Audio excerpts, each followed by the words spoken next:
बच्चों areas related to circles exercise 12.2 question number 10 an umbrella that has 8 ribs which are equally spaced assuming umbrella to be a flat circle of radius 45 centimeter find the area between the two consecutive ribs of the umbrella। Umbrella का figure आपके book में दिया हुआ है जिसमें 8 ribs हैं। ये जो स्टील की बनी हुई रिब्स होती हैं, 8 रिब्स में ये पूरा अम्ब्रेला तैयार हुआ है।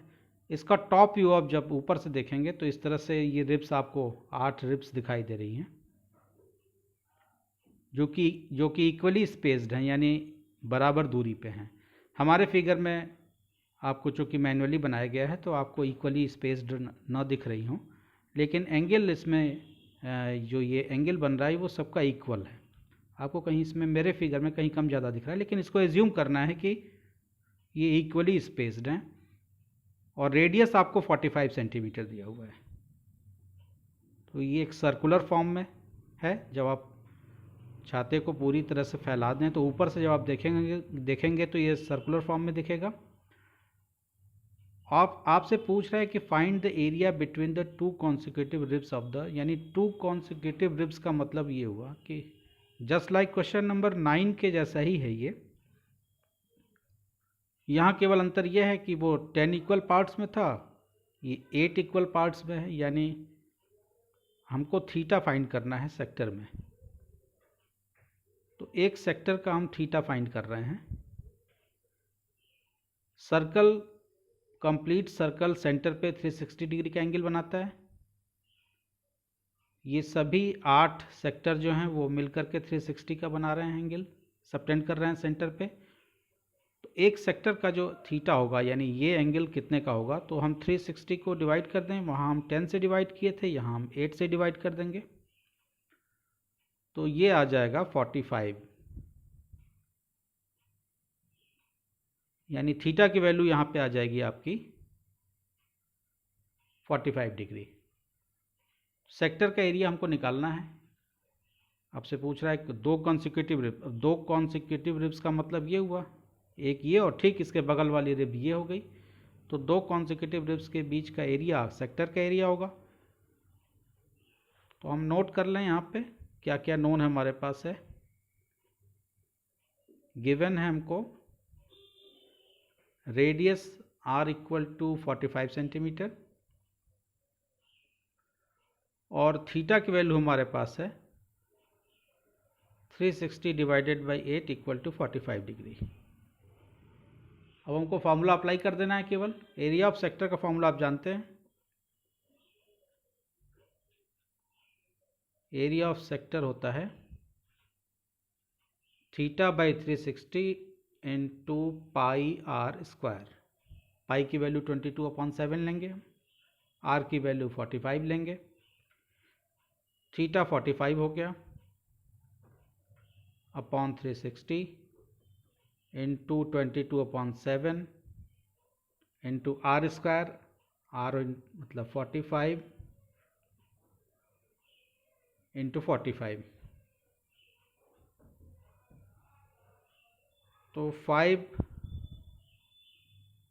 यहाँ से क्या कटने वाला है, 9 5 ज़ा देखते हैं, 9 5 ज़ा 45 और 40 टाइम में ये कट गया। 5 8 जा 45, 5 8 जा 40, 2 11 जा 22, 4 जा और 4 और 45 आपस में कुछ भी अब कैंसिल नहीं होने वाला है। तो हमारे पास ऊपर आ गया 11 इंटू 45 इंटू 45 और नीचे हमारे पास आया 4 आया और 7 आया। 7 भी है यहाँ पे, 7 से भी कटने वाला नहीं है कुछ भी। तो 4 इंटू 7 11 इंटू फर्दर हमारे पास आएगा 11 इंटू 45 का स्क्वायर होता है 2025। 11 इंटू 2025 अपॉन 4 7 जा 28। 11 को मल्टीप्लाई कर देते हैं 2025 से, तो एरिया ऑफ सेक्टर हमारे पास आ जाएगा 22,275 अपॉन 28। चूँकि रेडियस हमको सेंटीमीटर में दिया हुआ है तो हमारा एरिया जो होगा वो सेंटीमीटर स्क्वायर में होगा। तो हेंस फाइनली हम लिखेंगे एरिया बिटवीन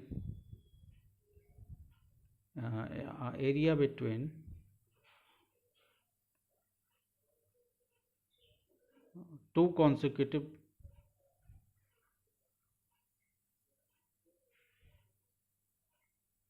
ribs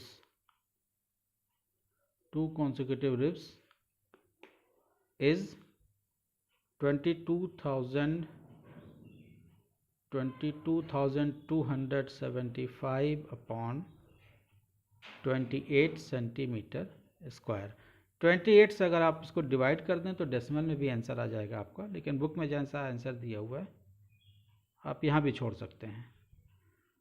तो आसान वीडियो था, ये क्वेश्चन था। ये वीडियो अगर अच्छा लगा है तो चैनल को सब्सक्राइब कीजिए, फ्रेंड्स के साथ शेयर कीजिए, बेल आइकन को प्रेस कीजिए, क्योंकि आने वाले वीडियोस में complete NCERT exemplar RD Sharma और RS अग्रवाल के क्वेश्चन आपको कराएंगे।